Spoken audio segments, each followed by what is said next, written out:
Muy buenos días, queridos hermanos, para los que están de manera presencial y para los que van a estar viendo la clase luego.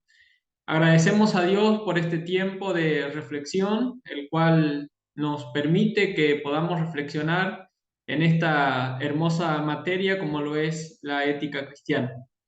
Hemos estado viendo sobre la ética y también sobre el ideal moral en el Antiguo Testamento. En esta oportunidad vamos a reflexionar en el ideal del Nuevo Testamento y también en el reino de Dios. Pudimos ver que en el Antiguo Testamento reflexionábamos en los dos mandamientos, como lo es, y la responsabilidad también que tenemos para con Dios y para con nuestro prójimo. Pero se basaba mucho en las apariencias, en una religión, en una religiosidad externa, y lo que hace el Nuevo Testamento con el reino de Dios y con Jesús es que nos presenta una espiritualidad más profunda y una relación más profunda para con Dios, y eso es lo que en el día de hoy vamos a ver. Voy a compartir la pantalla, así podemos comenzar.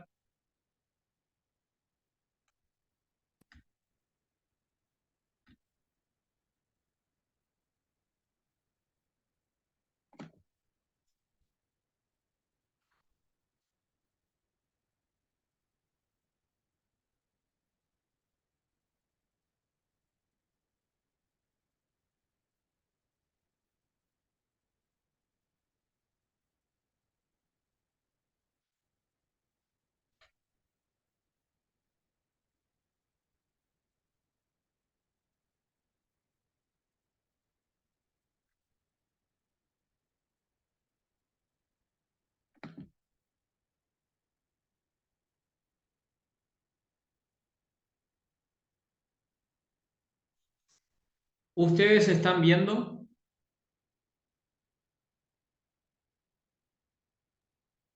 No, pastor.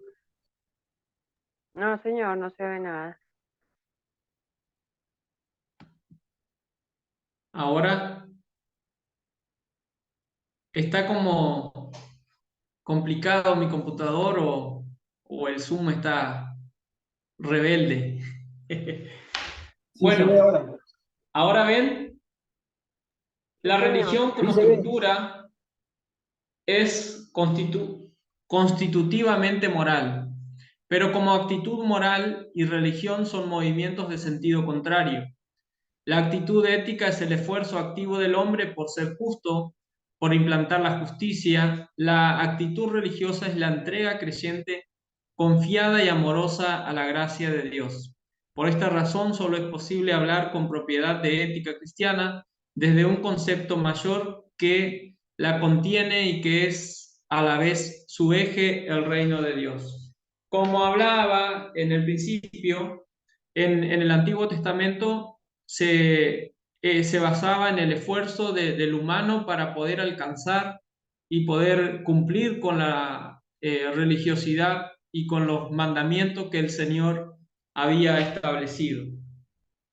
Pero como hemos podido ver, como seres humanos estamos imposibilitados de poder alcanzar y de poder cumplir con todas aquellas leyes que el Señor había establecido.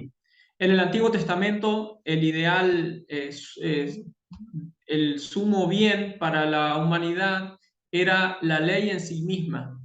Para ellos, la motivación que tenían y lo máximo a alcanzar era más bien cumplir con aquellas leyes que estaban establecidas, pero no había una motivación y una entrega profunda desde su corazón para poder agradar y poder cumplir verdaderamente de manera genuina e íntegra con aquellas leyes.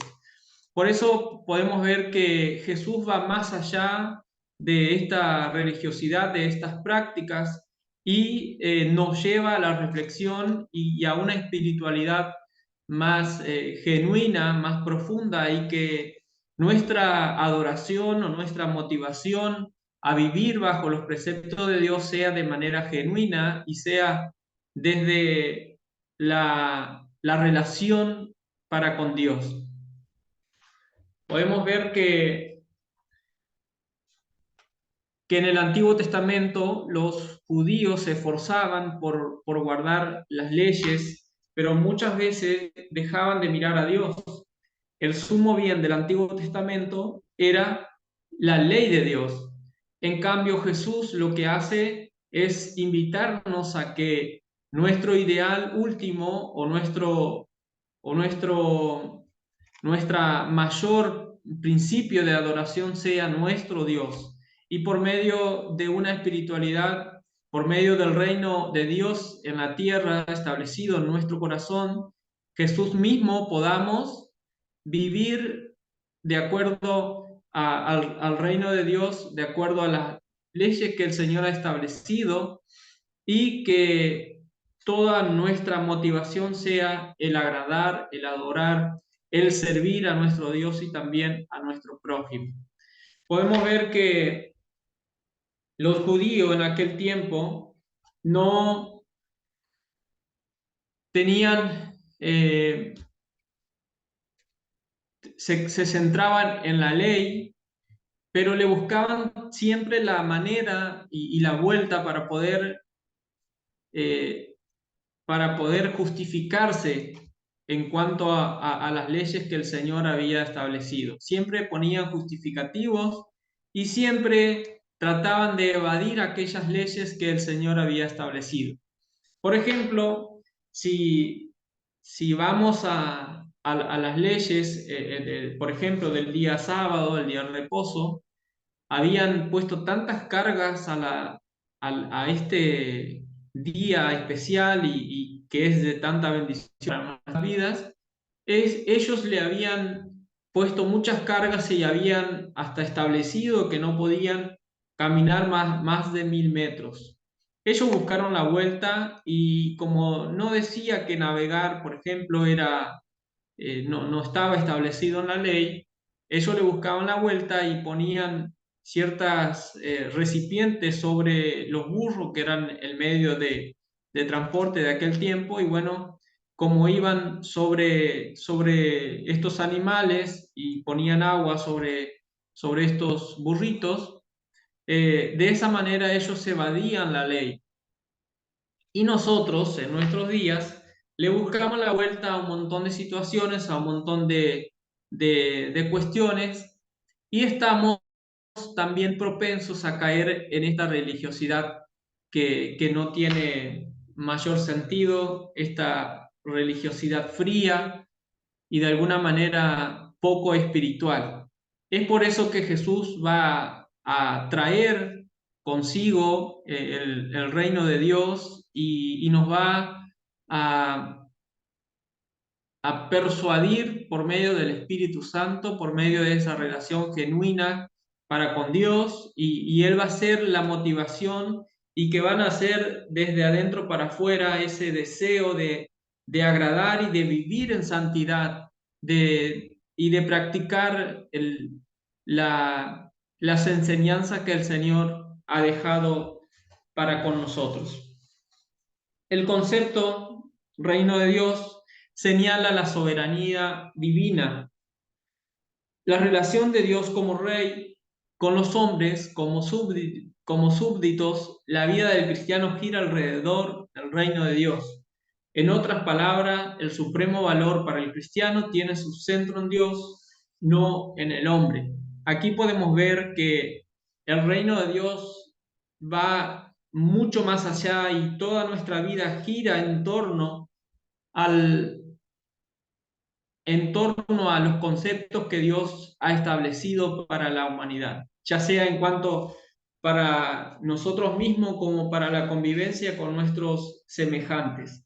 Qué interesante es esto, porque en el Antiguo Testamento los religiosos ponían su centro en ellos mismos, y se basaban en los esfuerzos de ellos para alcanzar y para lograr aquellas cosas que el Señor nos había dejado como enseñanza.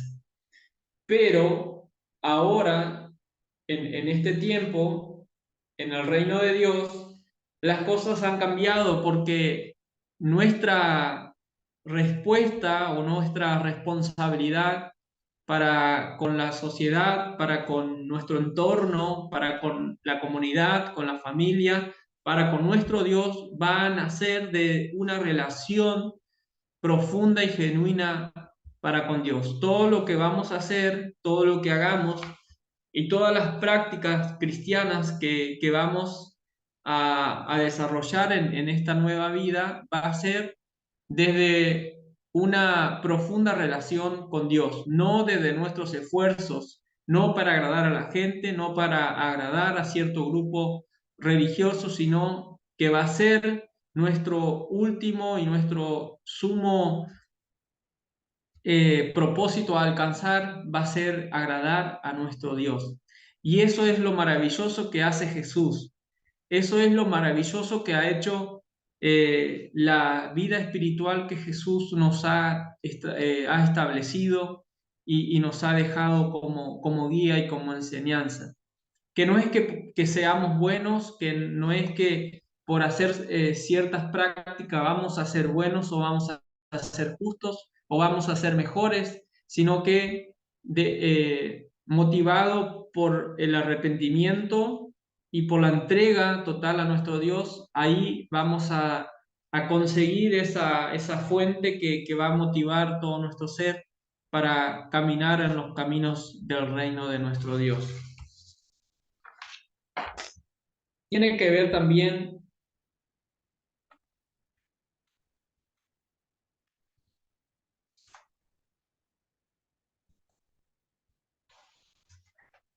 el reino de Dios, podemos ver en el Sermón del Monte cómo Jesús ha dejado muchas enseñanzas y nos ha dejado el compromiso de cómo relacionarnos, cómo conducirnos en la vida con nuestro prójimo.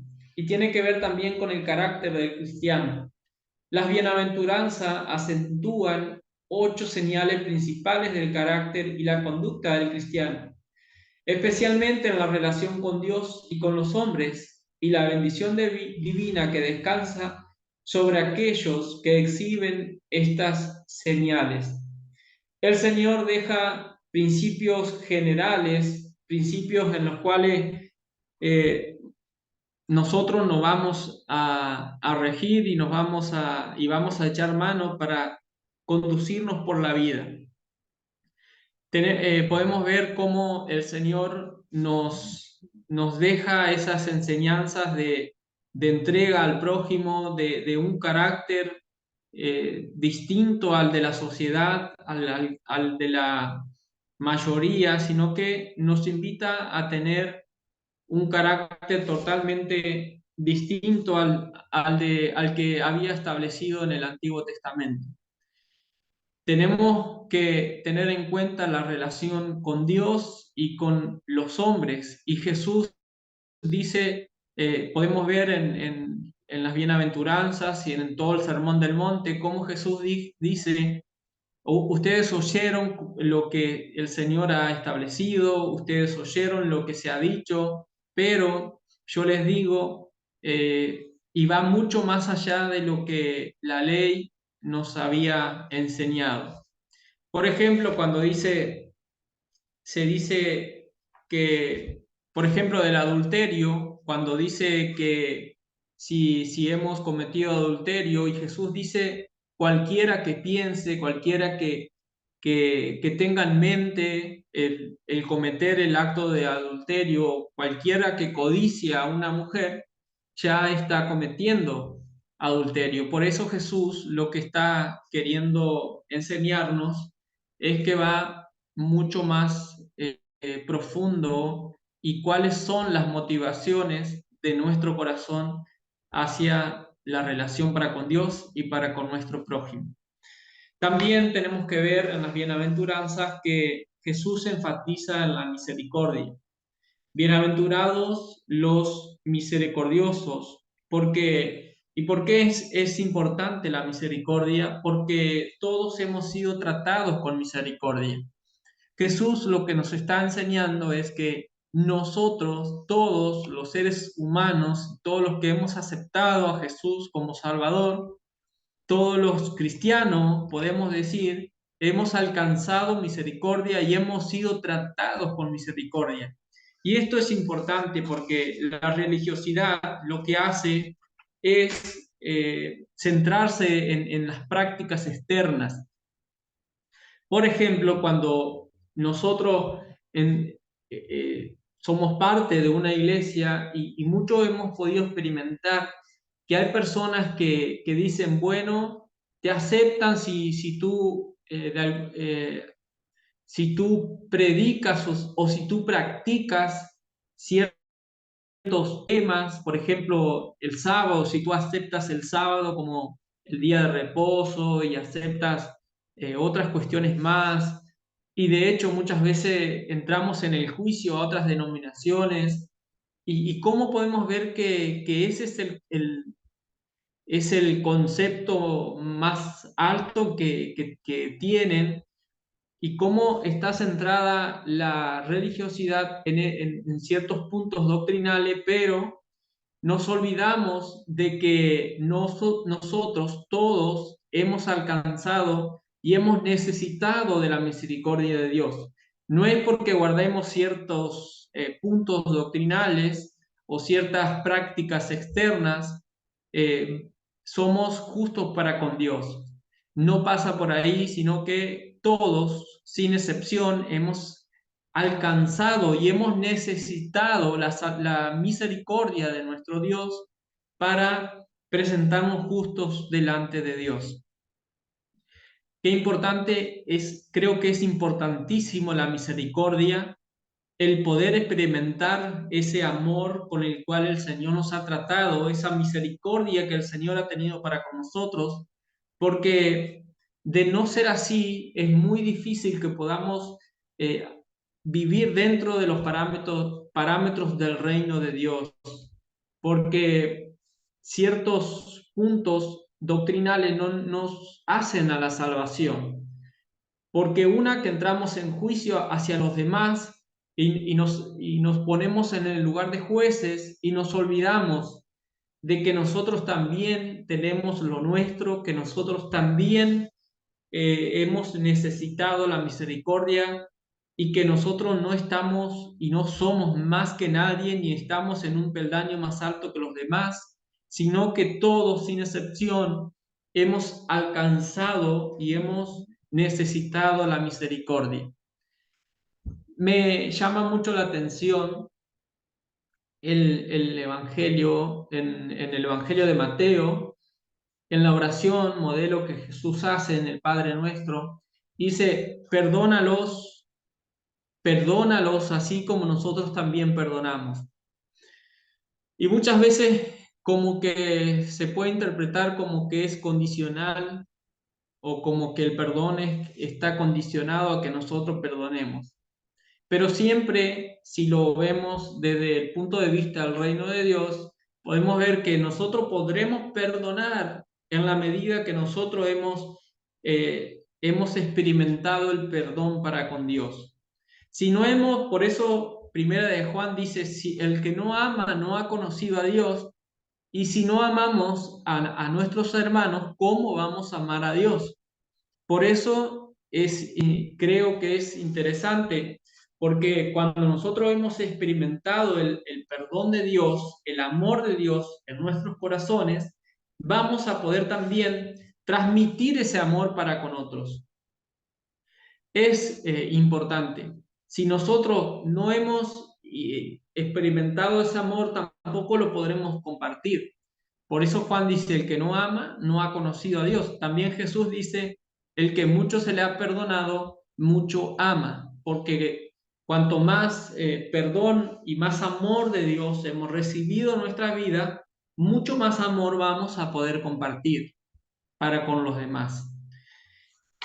Hemos sido y hemos sido tratados con misericordia, pero también vamos a necesitar misericordia para en el día del juicio. Cuando dice Mateo 25 y habla de que algunos hemos alcanzado misericordia y dice nunca, y Jesús hace un planteamiento de que, bueno, que él ha estado en situaciones de necesidad y las demás personas le han tratado con misericordia. Entonces también recibirán misericordia, así como lo dice la bienaventuranza. Dice, bienaventurados los misericordiosos porque ellos alcanzarán misericordia. Y eso es interesante porque no solamente que hemos experimentado la misericordia de Dios en nuestras vidas, sino también vamos a seguir necesitando la misericordia de Dios para ser parte de los redimidos y ser parte de los de la derecha, como dice Mateo 25.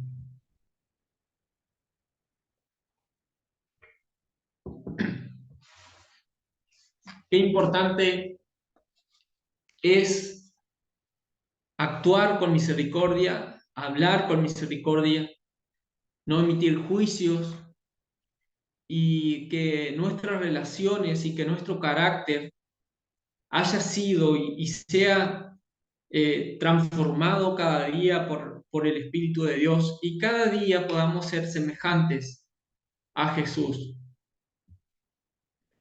¿Cuántas veces hablamos sin pensar? ¿Cuántas veces emitimos juicios sobre otras personas? Pero muy pocas veces tenemos misericordia y vamos, le visitamos o nos sentamos a hablar con nuestros compañeros, con nuestros hermanos. Y digo esto porque es importante, porque muchas veces como cristianos no actuamos éticamente correcto o éticamente de acuerdo al modelo cristiano. Muchas veces actuamos de como nos parece o actuamos y dejamos mucho que desear como creyentes, como hijos de Dios. Es por eso que es importante a la hora de nosotros actuar que podamos tener en cuenta todos estos elementos que hemos estado viendo, que podamos tener en cuenta la actitud que Jesús tendría, que en todo tiempo, en todo momento podamos ser distintos, que podamos marcar la diferencia. Estamos en un tiempo donde parece que nadie observa, parece que nadie ve, parece que nada tiene sentido, pero nosotros como cristianos tenemos un compromiso para con Dios, tenemos un compromiso con el Señor y es por eso que ese compromiso nosotros lo tenemos que reflejar. Y tener en cuenta que todo lo que hablemos sea para edificar a nuestro prójimo y sea para agradar a nuestro Dios. Que no hablemos porque el aire es gratis, que no actuemos porque nadie nos está viendo, sino que mantengamos ese compromiso y que podamos tener en cuenta la misericordia, porque la misericordia nos ayuda a encontrar la felicidad espiritual.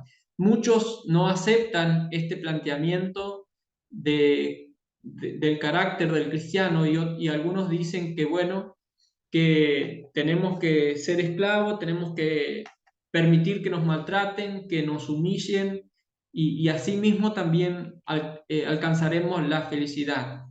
Pero la felicidad que el Señor habla es la felicidad espiritual, porque estaremos en paz para con Dios, estaremos cumpliendo con lo que el Señor Jesús nos ha enseñado y nos ha planteado. La influencia del cristiano. Las dos metáforas de la sal y la luz indican la influencia para bien que los cristianos en la comunidad, sí y solo sí, mantienen su carácter distintivo tal como se retrata en las bienaventuranzas.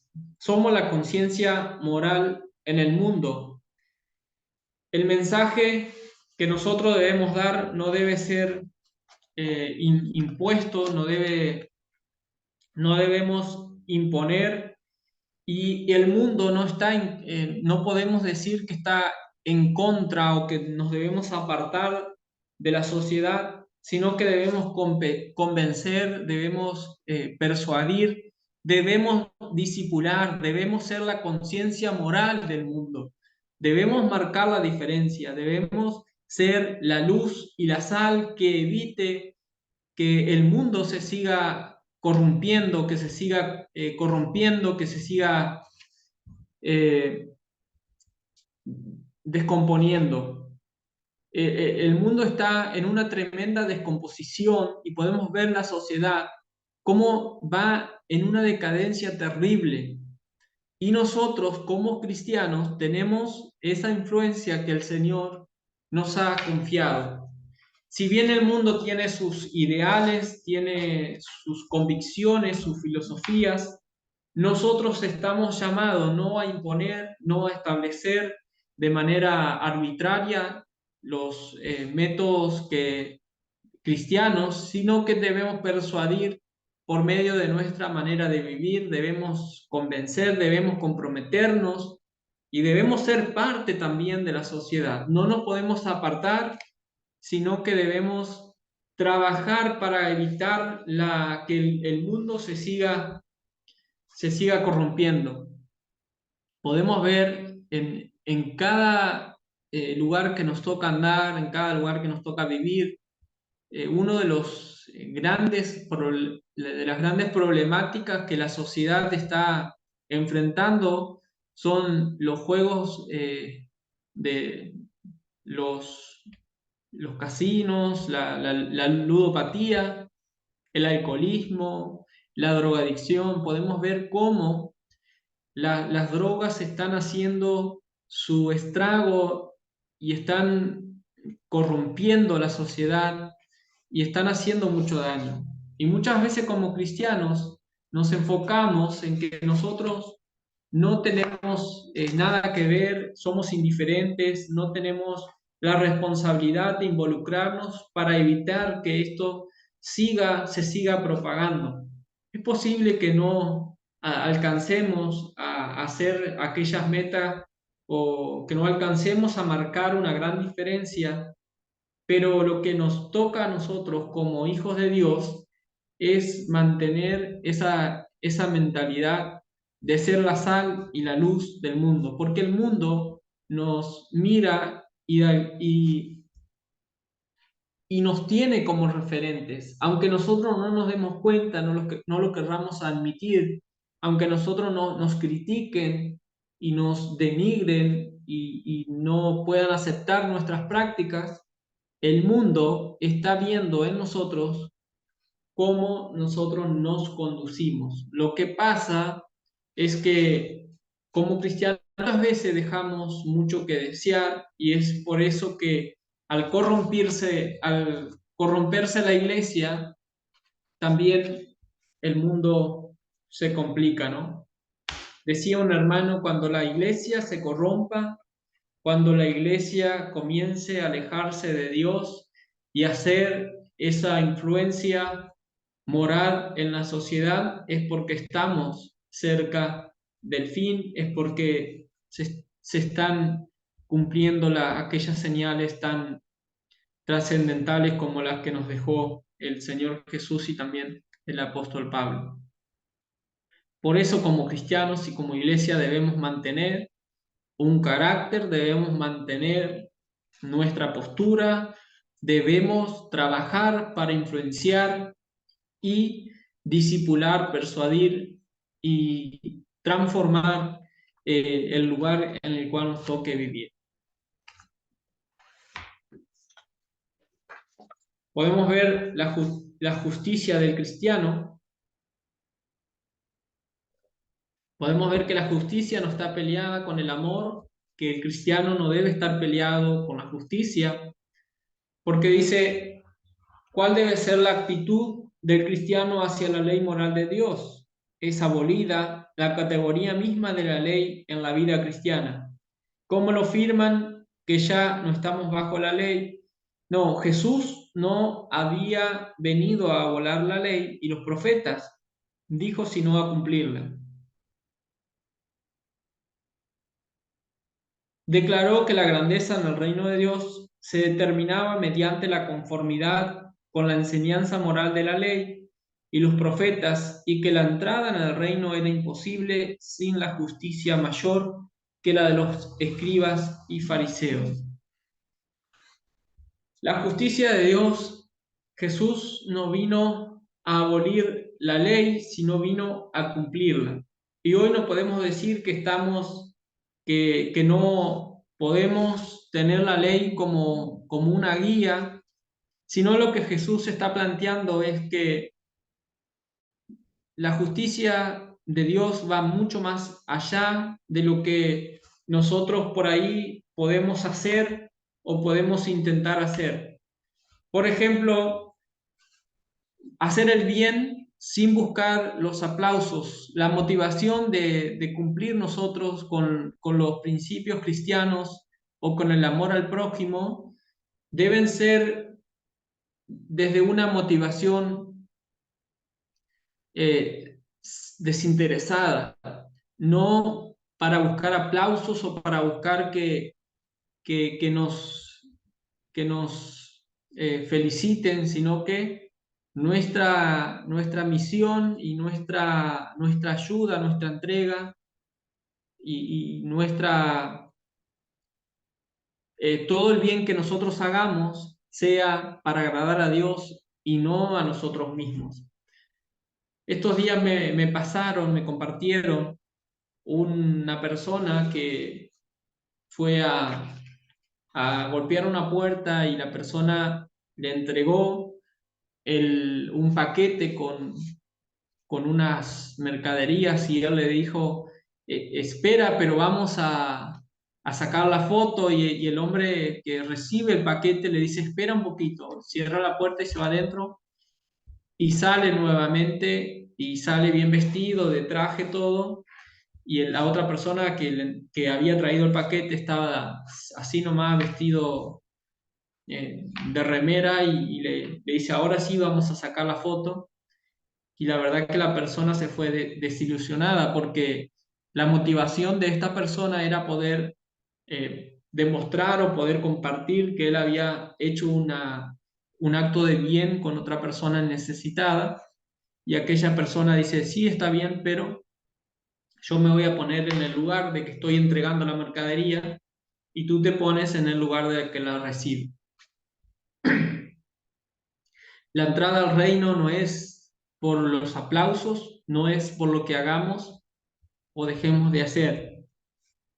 No recibiremos misericordia si no tenemos una justicia mayor que las de los escribas y los fariseos. Por eso que es interesante que nuestra motivación y nuestras decisiones están basadas en una relación para con Dios y no en querer exaltarnos a nosotros mismos.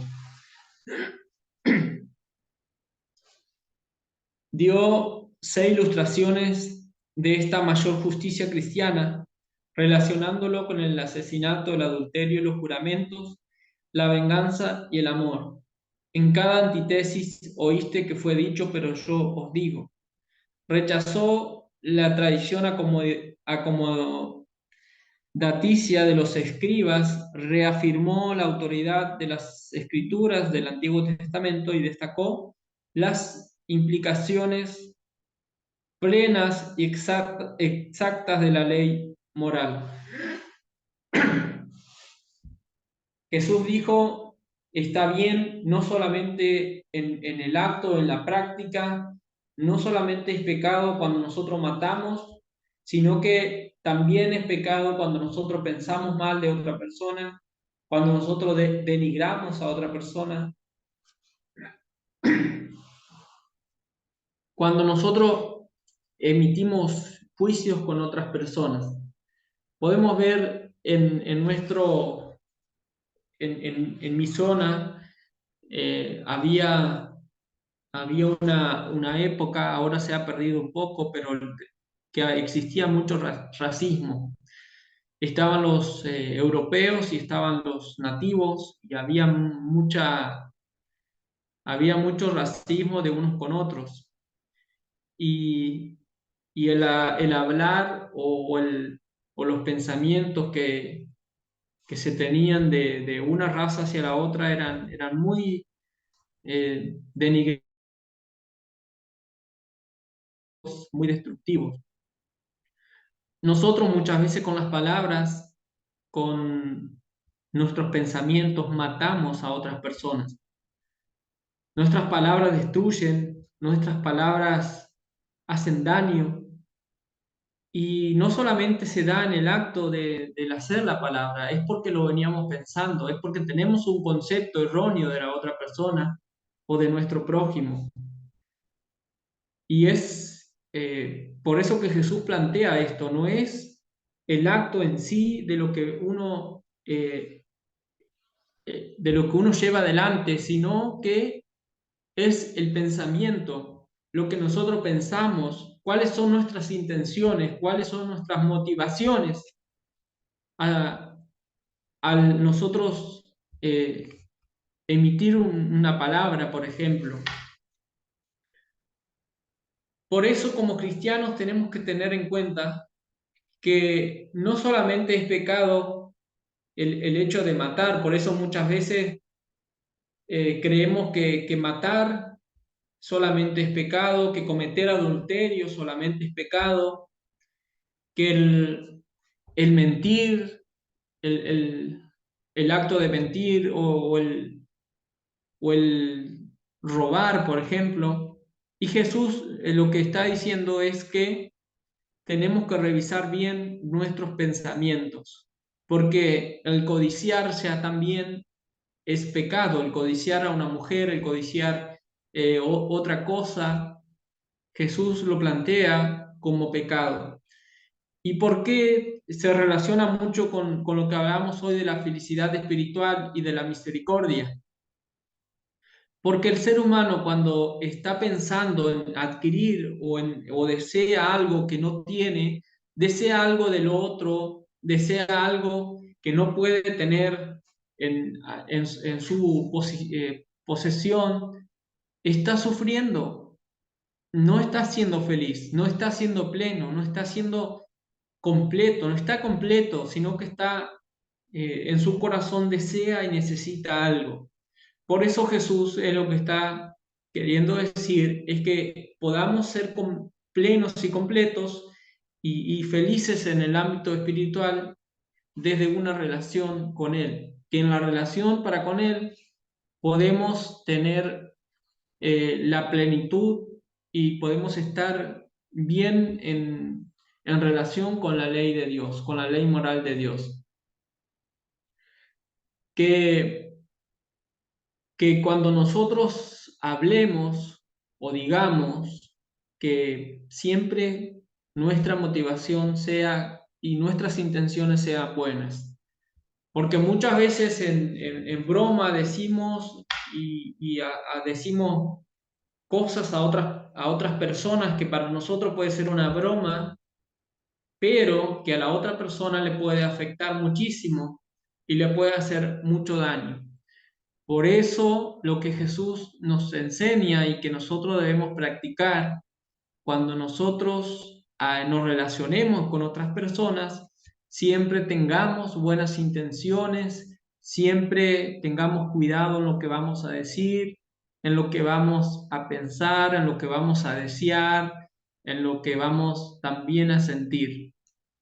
Si deseamos cosas que no son nuestras o estamos un, hundidos en la codicia, que podamos reflexionar, podamos volvernos a Dios porque estamos en pecado y no estamos disfrutando de una felicidad plena, de una vida plena, sino que estamos realmente en tinieblas, en pecado y urgente necesitamos volvernos a Dios.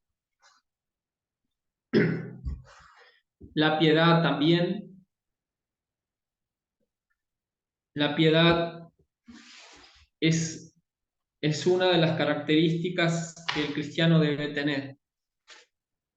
En su piedad o devoción religiosa, los cristianos no deben asemejarse ni a los fariseos en su despliegue hipócrita, ni a los paganos.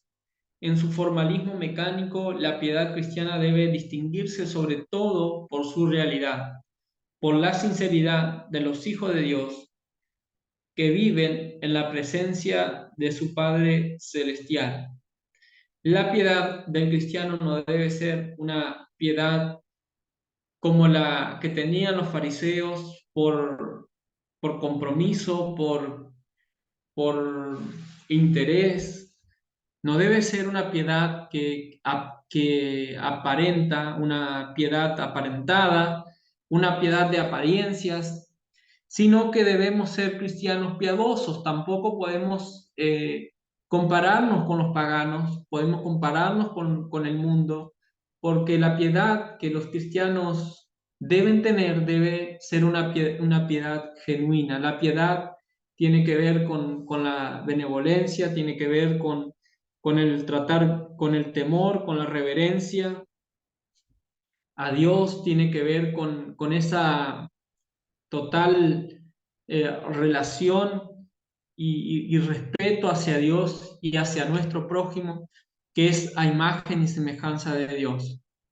La piedad del cristiano tampoco no debe ser una piedad hipócrita, sino que debe ser una piedad sincera que nace de la relación, que nace de una presencia, de una relación con nuestro Padre Celestial. Podemos ver que hay personas piadosas, pero porque tienen interés en algo. Hay personas que tienen reverencia, pero simplemente por necesidad. Y nuestra piedad, nuestra benevolencia no debe ser hipócrita, no debe ser para quedar bien con ciertos grupos, sino que debe nacer desde el corazón de Dios en nosotros, el reino de Dios en nuestros corazones. También tenemos que ver y evitar la ambición desmedida como cristianos.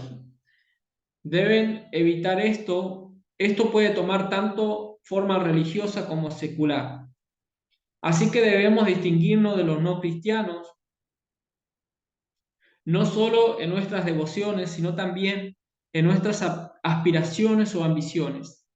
En particular, Cristo cambia nuestra actitud hacia el bienestar y las posesiones materiales. Es imposible adorar a Dios y al dinero. Hemos de escoger entre ambos. La gente secular se preocupa por la búsqueda de alimento, bebida y vestido. Los cristianos deben estar libres de la justicia de estas ansiedades materiales egocéntricas y entregarse al extendimiento del reino y la justicia de Dios. Es decir, nuestra ambición suprema debe ser la gloria de Dios y no nuestra propia gloria, ni siquiera nuestro propio bienestar material. Es cuestión de qué buscamos primero. En este sentido, no debemos pensar de que debemos ser irresponsables, debemos ser abandonados y no debemos de trabajar, de procurar por por el bienestar material, por el tener un buen pasar, por el darle lo mejor a nuestra familia. No pasa por ahí, no pasa por ahí, sino que debemos tener bien en claro cuáles son nuestras prioridades, qué es lo que está primero en nuestras vidas.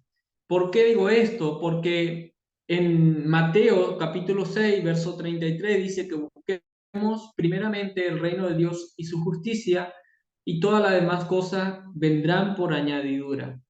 Ahora, hoy siempre el ser humano, por la influencia del pecado, siempre invierte esta realidad. Y nosotros muchas veces buscamos primeramente las cosas materiales, las bendiciones de Dios, y luego ponemos el reino en segundo lugar. ¿Por qué es interesante no estar hundidos o afectados por la ambición? Porque la ambición produce ansiedad, produce disgusto, produce preocupación, y todo eso puede ser una espiritualidad de alguna manera enferma, que puede manifestar falta de fe, puede manifestar falta de confianza y puede manifestar también una relación agrietada para con nuestro Dios. El reino de Dios y su justicia, cuando es parte de nuestra vida, cuando está nuestro corazón aferrado al reino de Dios, está aferrado a nuestro Dios y a sus promesas y a sus enseñanzas, podemos ver que nuestro corazón puede estar tranquilo, puede estar en paz y no se preocupa porque no se preocupa de manera desmedida en esa preocupación, en esa ambición, caemos en la ansiedad que produce malestar en nuestras vidas, sino que podemos estar tranquilos y confiados cuando nuestro corazón está en conexión con nuestro Dios.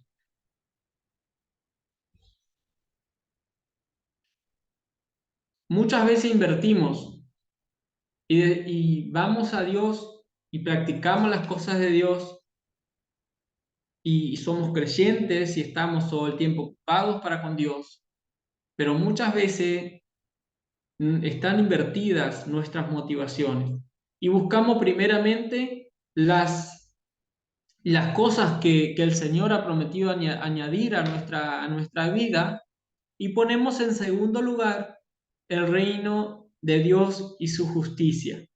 ¿Por qué digo esto? Porque muchas veces nos esforzamos trabajando, nos esforzamos para alcanzar y adquirir nuestras cosas, pero muy poco tiempo tenemos para estar con Dios, muy poco tiempo tenemos para las cosas de Dios. Cuando tenemos un compromiso con la iglesia, para con Dios, eh, no tenemos tiempo, no tenemos el tiempo porque no podemos dejar de estar presentes y estar comprometidos con las cosas de este mundo, y por eso muchas veces caemos en la ambición desmedida. Nos preocupamos porque no salen las cosas como nosotros queremos y nos preocupamos por aquellas cosas que no tenemos control nosotros y que no podemos controlar o no está a nuestro alcance. Por eso es importante que el reino de Dios, Jesús mismo, pueda darle plenitud a nuestro corazón, que pueda equilibrar todas nuestras emociones, todos nuestros sentimientos, y que tengamos una ambición sana y en buena medida. Que el reino de Dios sea nuestro principal motivación, nuestra principal manera de vivir, para que podamos tener una ambición sana y no caer en la angustia, en la ansiedad y en las ambiciones desmedidas. Las relaciones del cristiano. Los cristianos estamos atrapados en una red compleja de relaciones, cada una de las cuales surge de nuestra relación con Cristo. Una vez que nos hemos relacionado adecuadamente con Él, todas nuestras relaciones se ven afectadas.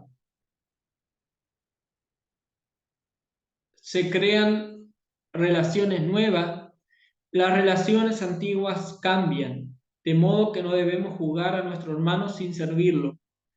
Debemos también ofrecer el Evangelio a aquellas que terminantemente lo han rechazado. Debemos permanecer en oración a nuestro Padre Celestial, guardarnos de los falsos profetas que impiden que la gente encuentre la puerta estrecha y el camino angosto. Debemos evaluar nuestras relaciones. Debemos también evaluar cómo nosotros nos relacionamos con nuestro hermano, cómo nosotros nos relacionamos con los demás. Y Jesús nos ha invitado a servir a nuestro prójimo, a servir a nuestro hermano, y que nuestras relaciones sean relaciones sanas, no como nuestras relaciones antes de conocer a Cristo, sino que las relaciones del cristiano deben ser relaciones sanas. Debemos guardarnos de los falsos profetas y debemos también evitar de compartir el mensaje a aquellas personas que lo han rechazado. Hay personas que rechazan y rechazan el Evangelio y nosotros no debemos de permanecer o perder el tiempo porque estamos haciendo lo que el Señor nos decía cuando entregamos las perlas a los cerdos. Debemos evitar entregar las perlas porque las cosas de Dios son sagradas y debemos evitar de entregarlas, dice, a los cerdos, ¿no? Por eso muchas veces perdemos el tiempo y estamos siempre con querer convencer a las personas que no quieren saber nada del Evangelio. Esto debemos tener en cuenta. También debemos evitar de caer en los falsos profetas y también debemos evitarlos porque estos impiden que la gente y las personas puedan aceptar la puerta estrecha, encontrarla y puedan tener ese acceso a la salvación.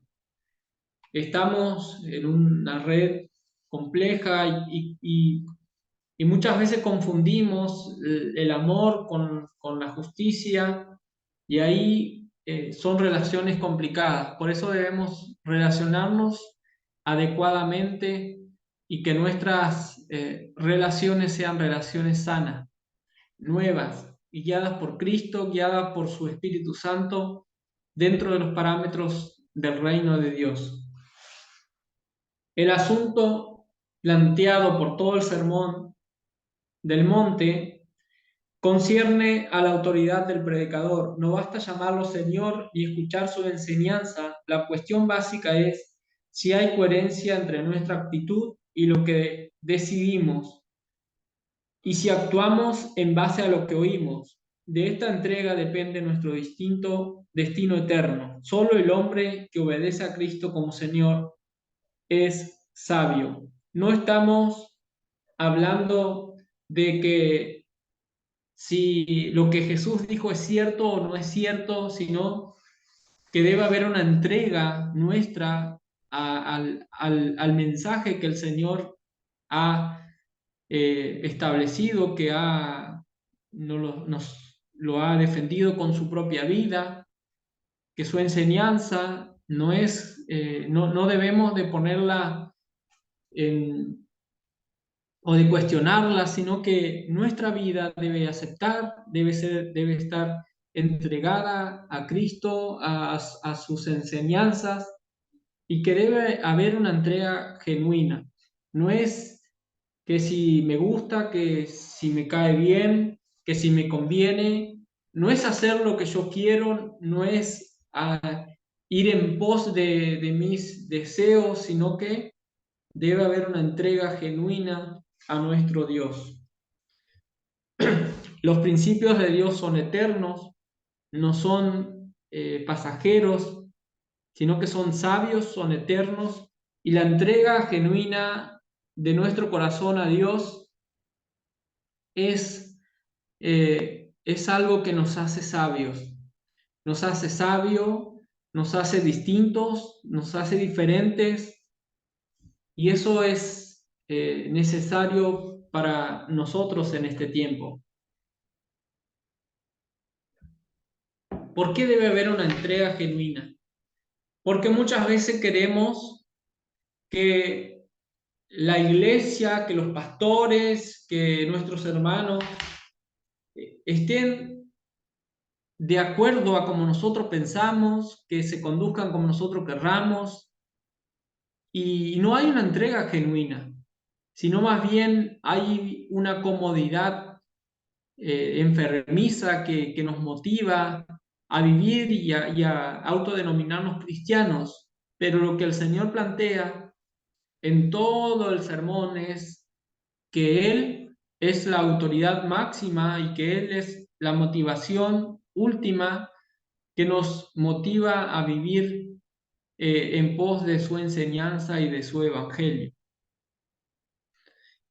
El hombre responde, el hombre obedece, el hombre sigue de acuerdo a su enseñanza porque nuestro Dios es nuestro sumo bien, es la autoridad última, que es el cual podemos en todo momento con nuestra vida darle gloria y adorarlo. Podemos ver que el ideal cristiano en la práctica del amor, la doble cara del ideal moral del Nuevo Testamento en la virtud cristiana y la promoción del reino de Dios. El progreso y perfeccionamiento en la nueva vida en Cristo del creyente. Tenemos que tener en cuenta que el reino de Dios no es algo mágico que llega a nuestra vida, que toca nuestro corazón y que nos cambia, o que nos vamos a bautizar y vamos a salir transformados y vamos a salir nuevas personas, sino que es un progreso, es un perfeccionamiento día a día, poco a poco, que va progresivamente en el creyente. Nuestra vida se va perfeccionando, se va desarrollando en un constante crecimiento de que Cristo va haciendo en nuestras vidas. No es que muchos hasta creen que bueno, que deben cambiarse el nombre en la hora de bautizarse, que deben cambiarse porque son otras personas, y muchas veces caemos en ese error de que nosotros creemos que el bautismo, en el bautismo nosotros vamos a, a nacer nuevas personas y el reino de Dios va a caer dentro de nuestro corazón y vamos a salir transformados. La vida del cristiano se debe practicar en el amor que el Señor nos ha compartido, nos ha transmitido, y en esa transformación interna que vamos a ir teniendo, debemos desarrollar nuestra vida. Es por eso que debemos trabajar, debemos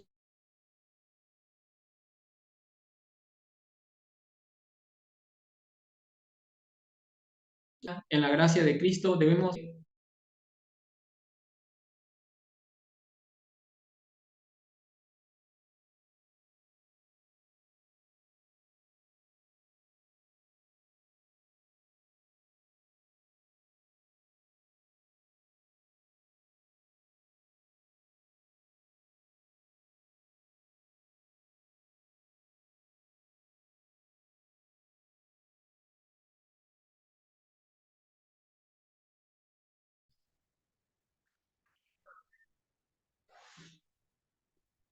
la realización del reino de Dios no es el amar por nosotros mismos, no es que nosotros podamos amar porque somos perfectos o somos personas naturalmente buenas, sino que la vamos a amar de acuerdo a cómo el Señor nos ha amado y nos va transformando poco a poco.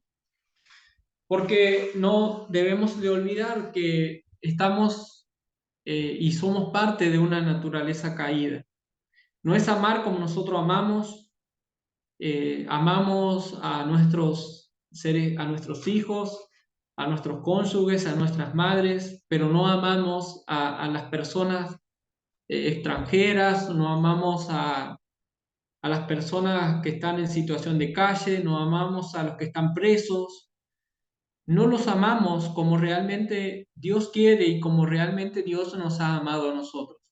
Por eso la realización del reino de Dios debe ser la que nos motive a amar, y cada día nosotros debemos de trabajar en nuestro ser, en nuestro interior, permitir que Él vaya transformando nuestra vida, y poco a poco vamos a ir a hacer realidad el reino de Dios en nuestras comunidades. Y de esa manera vamos a lograr el ideal moral cristiano. Debemos transformar, debemos permitir que Dios transforme nuestras vidas, nuestros corazones. No debemos seguir en la religiosidad, en las estructuras tan rígidas en las cuales excluimos a las personas, sino que debemos representar con nuestras vidas, con nuestro carácter, con nuestra manera de pensar, con nuestra manera de actuar, debemos reflejar el reino de Dios. Y de esa manera vamos a alcanzar el ideal moral cristiano.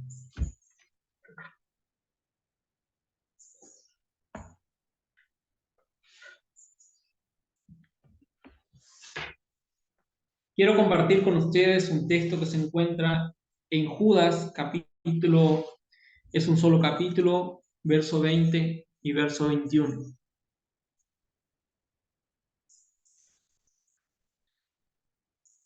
Judas, capítulo, es un solo capítulo, verso 20 y 21 dice así: nos invita a la perseverancia, nos exhorta a la perseverancia.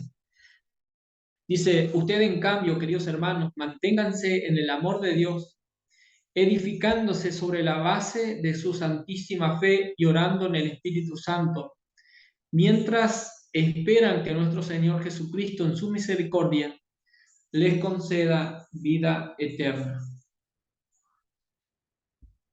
Queridos hermanos, dice, manténganse en el amor de Dios, edifiquen sobre la base de su santísima fe y orando en el Espíritu Santo, mientras esperan la venida de nuestro Señor Jesucristo y que en su misericordia nos conceda vida eterna.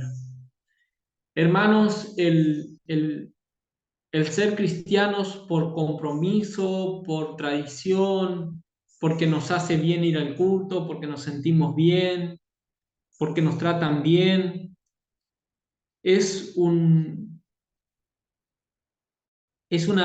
religiosidad pobre, seca, vacía, que no tiene sentido.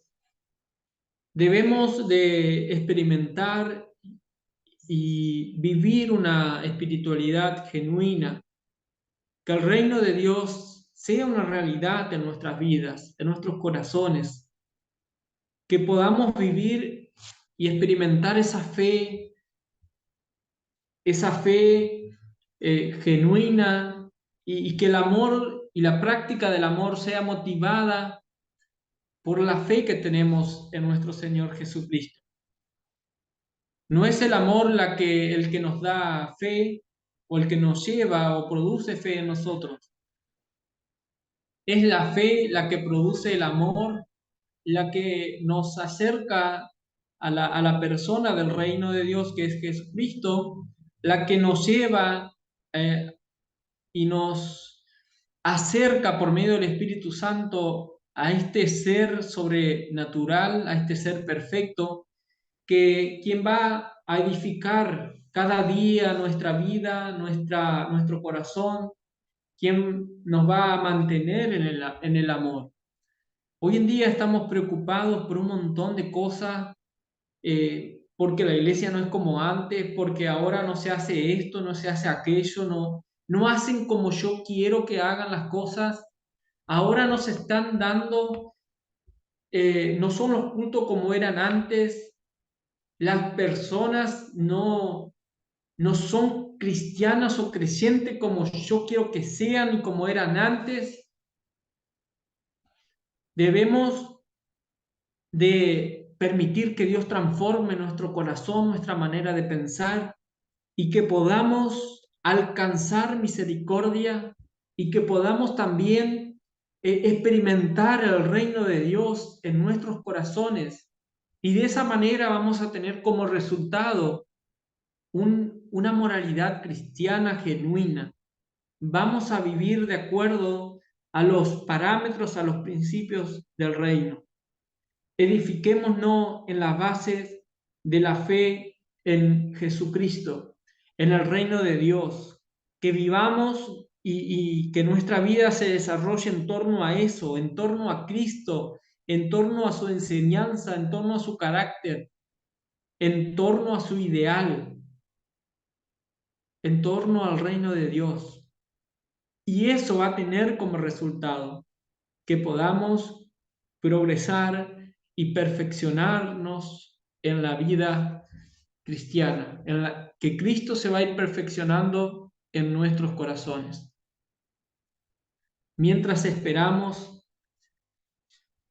mientras esperamos la glorificación y la manifestación de nuestro Dios, de nuestro Señor con todos sus ángeles, en gloria y majestad, debemos seguir trabajando, debemos seguir procurando, debemos seguir creciendo, debemos seguir edificando para que nuestra fe no esté en el aire y que nuestro corazón no esté puesto en cosas del pasado, en una vida vieja, en una religiosidad antigua, sino que nuestra vida espiritual esté desarrollándose en la persona de Cristo Jesús. De esa manera vamos a alcanzar una felicidad espiritual, vamos a alcanzar también la paz, el gozo, la bondad, la misericordia. Vamos a poder amar, vamos a poder disfrutar de los cultos, de las relaciones con otras personas, y eso nos va a ayudar a desarrollar una ética cristiana acorde a como nos los enseñó nuestro Señor. Así que les animo, queridos hermanos, a que podamos desarrollar nuestra vida en torno al reino de Dios y al ideal moral que el Señor nos ha enseñado.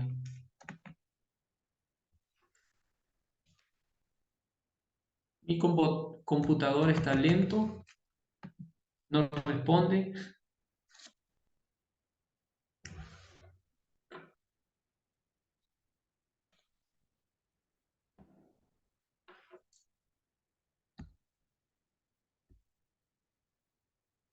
Ahí está.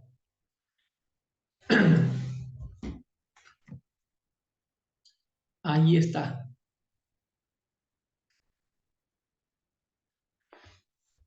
Muy bien, hermanos, si tienen alguna pregunta, algún comentario, lo puedan hacer. Este fin de vamos a estar compartiendo un nuevo foro y van a tener hasta el martes a las 23:59 para dar su punto de vista, sus comentarios, y bueno, que podamos leer también los libros que les compartí, que ahí vamos a poder profundizar más sobre todos estos temas que hemos estado hablando y que nuestra vida cada día pueda agradar más a nuestro Señor. No es que nuestra motivación no sea el aprender más, el saber más, sino que siempre vayamos en pos de poder agradar y glorificar a nuestro Dios. Hermanos, que el Señor les bendiga, tengan un buen fin de semana y puedan disfrutar del sábado en sus cultos. Nos vemos. Chau, chau.